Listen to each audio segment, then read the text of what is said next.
22 ditësh protestash paqësore, dje ndodhi si një nga situatat më të turpshme dhe më të shpifura ndonjëherë.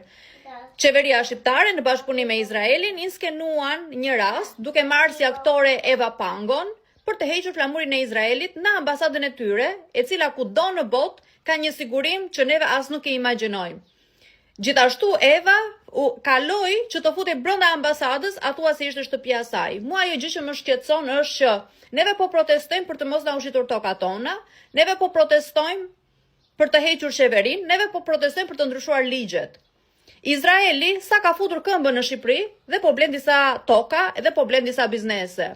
Dhe po inskenoi një akt kaq të turpshëm që neve gjithmonë kemi thënë mos i hiqni flamurat, për ta bërë situatën në favor të tyre sikur këta janë viktimat. Imagjinoni këta sa kanë shkel këmbë në Shqipëri dhe po na bëjnë neve skenar. Imagjinoni pas disa vitesh se çfarë do arrin ata që t'i bëjnë shqiptarëve.